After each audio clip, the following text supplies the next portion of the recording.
19th century, Karl Marx talked about alienation, which is a separation, being a stranger to something.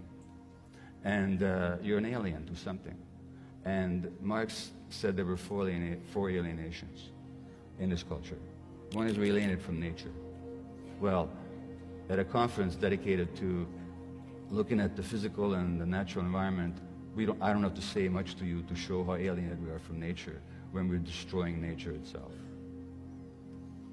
The second alienation is from other people.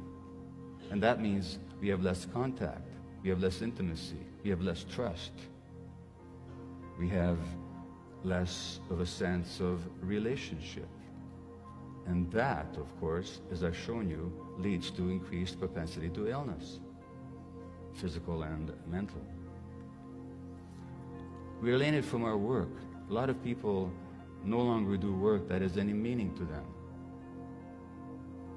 And that means that, and since human beings are productive creatures, we really are created in the image of God. We're meant to create.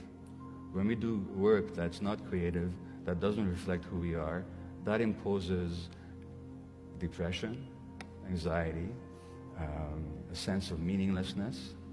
And when we have a sense of meaninglessness, we'll want to substitute that sense of meaninglessness or that sense of meaning that we've lost by all kinds of other activities.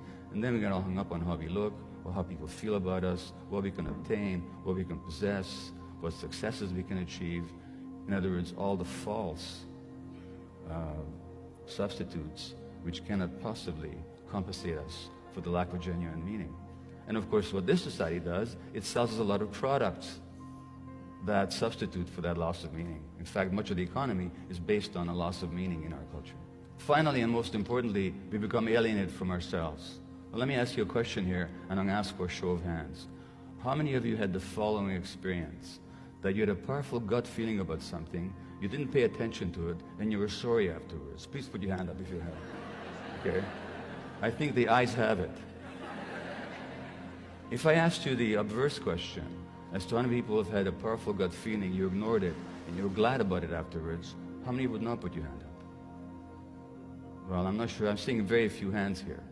Well, that means to say, now, you know what you're telling me? You're telling me that at some point in your childhood, you got separated from yourself. Because no infant is born without gut feelings. Infants are totally connected to their gut feelings. Have you ever met a 2-day-old who didn't know how to express their gut feelings?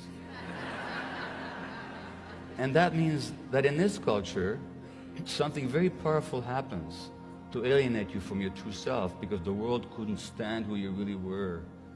And your parents were too stressed themselves to honor and recognize who you really were. Just as a parent, I did that to my kids without meaning to. And then we become alienated from ourselves. We shut down our gut feelings. And our gut feelings are not luxuries, you know. They tell us what is right and what is wrong. They tell us what is dangerous and what is friendly. They tell us what is safe and what is dangerous. And they tell us what is true and what is false.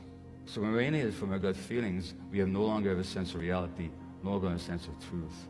Well, the good news is that human beings can regain their sense of connection to themselves, just as we can regain our sense of connection to our nature. And empathy, which is a genuine human quality, is in us. We're actually wired for empathy. Even rats are wired for empathy.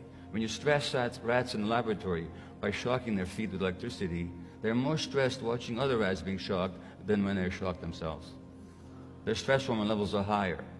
That's our nature as human beings. So contrary to the myth in our culture that we're separated, individual, aggressive, competitive creatures, we're actually wired for empathy, wired for connection, wired for love, wired for compassion. So really, to move forward, all we have to do, not an easy task, but it's certainly available to us, is to get back to our true nature. Thank you.